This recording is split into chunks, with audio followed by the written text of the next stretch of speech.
It took long enough, but it finally happened. The Switch has been hacked.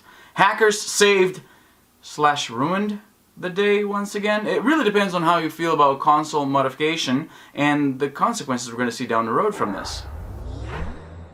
So here's the gist of it. The name of the exploit is Fusegele. I'm pretty sure I'm pronouncing that wrong. I pronounce everything wrong here. It's a vulnerability of the Tegra X1 chip used on the Nintendo Switch. And mind you, the Nintendo Switch isn't the only device that uses this chip. So other products out there are also, they can also be hacked using the method that they found out here. So basically, if I understand the science behind this, the trick is putting this switch in USB recovery mode, something that every Tegra X1 device is capable of doing. And then they connect some of the, they go to the, I don't have my switch here, or I would show you, but basically they connect the pins, pin 7 and 10 on the right hand side, the right switch Joy-Con slot where you put your Joy-Con.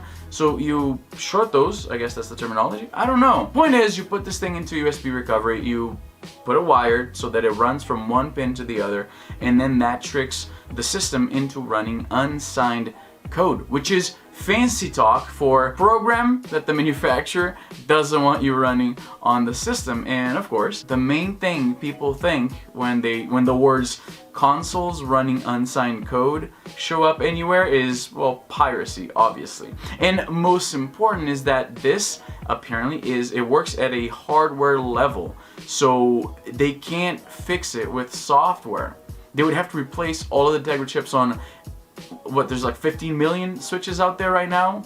So it's not happening. The hacking collective behind this, they're very confident that this is going to be future-proof. There's nothing Nintendo will be able to do to patch this. So they're just going to have to handle it.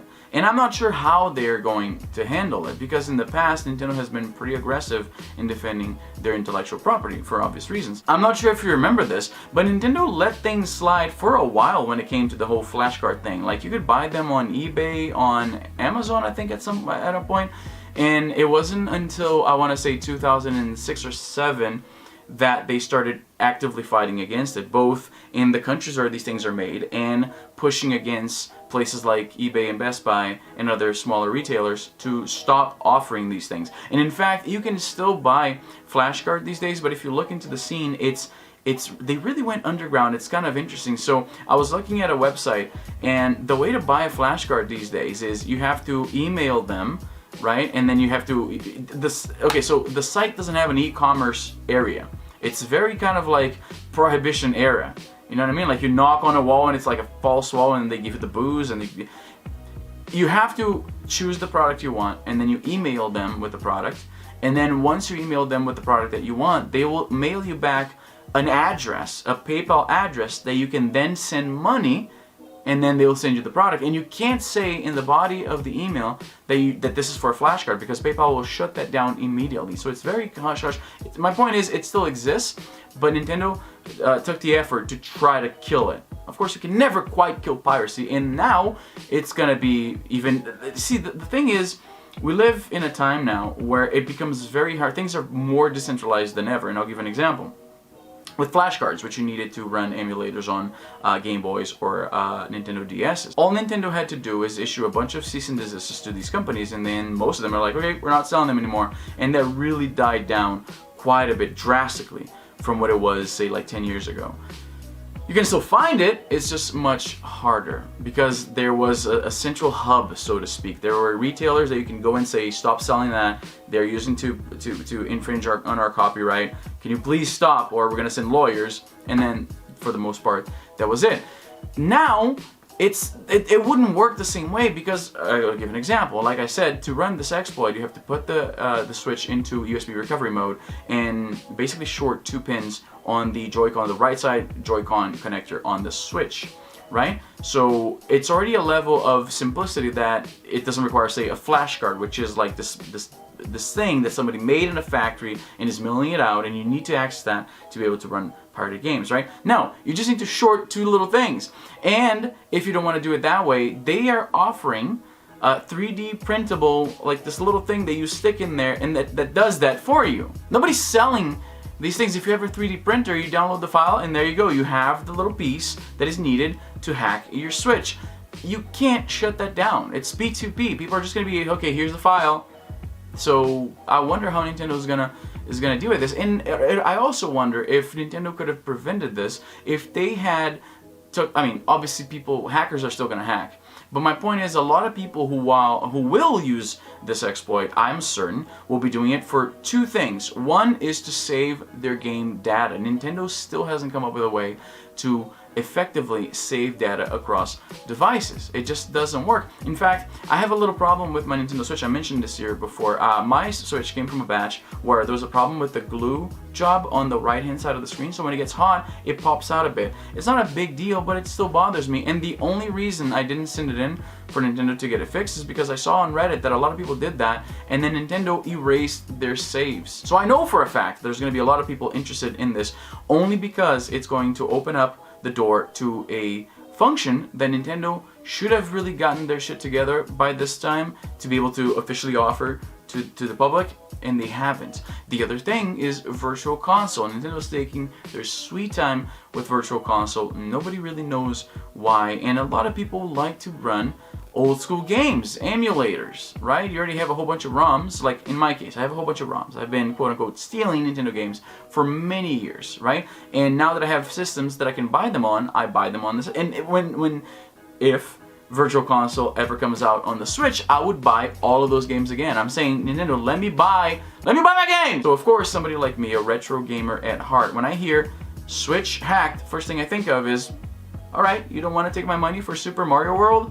I'm gonna hack this thing and play Super Mario World. I tried to play nice! So that's where the story ends for the moment. The Switch has been hacked. The process isn't super, let's say, consumer friendly at the moment, but these things never are. I remember when I first hacked my PSP, it was much more complicated than it ended up being in the end. Like in the end, it's pretty much like plug this thing, click this button, and it's on autopilot now.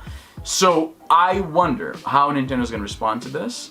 There's not much more that there's not a whole lot that they can do in this case, as opposed to what they could in the past with flashcards and things like that. So it's going to be interesting to see what happens with the scene. The Nintendo Switch is still doing really well in sales, and I wonder if it's going to start picking up more sales because of this, because piracy, homebrew applications, emulation, all of these things tend to make the console sell more in ways that the manufacturer didn't intend to. Like I'm sure you know, the PSP sold something like 85 million units, but a good chunk of those were people buying it just to mod it. So Sony wasn't all that happy that the software isn't being moved. So there's that. What's Nintendo gonna do next? I don't know. Am I gonna mod my Switch? Right now, at the very least, definitely not. I'm more likely to make that thing catch on fire if I try to jam things there. I'm good. I got my Breath of the Wild, I got my Mario Odyssey, I'm playing some Bomberman R, I want to check out the new Kirby game. There's enough to get me interested. The 99 Vitas, my video game, is coming out on the Switch, in case you didn't know. So I'm good. For the time being, I'm good. But if Nintendo keeps delaying, I'll say this, if they keep delaying Virtual Console, if they keep denying us the ability to access these older games, and then the hacking method becomes more user-friendly, more Izzy-proof, like if I download a thing and they say, look Izzy, you can just press this one thing, boom, and then you get Super Mario Kart on the Switch. You get Super Star Wars Return of the Jedi on the Switch without burning your apartment down. Then guess what? I'm in. But that's where I'm going to leave you. Let me know how you feel. Like, I know there's a lot of gamers who watch my channel. I guess I could say that this is primarily a gaming channel, even though I don't do gameplays or anything like that. This is a gamer channel, right? Like, I think we can agree on that. So I know there's a lot of gamers watching me. How do you feel about this? Are you excited for the possibilities, for the horizons that are being expanded through hacking a console, all the things you're going to be able to do on your Switch? Or are you curious and you're like, no, you know what, this harms the scene, this could harm Nintendo, this could harm the console, developers that make games for it, let's not do that. Like, where do you stand on this? I'm very, very curious to hear about you on this issue. As always, don't forget to like and subscribe, just click things down there, I don't even care, just click on things, just have fun! And that's all the time I have for today. I'm Izzy and I'm done.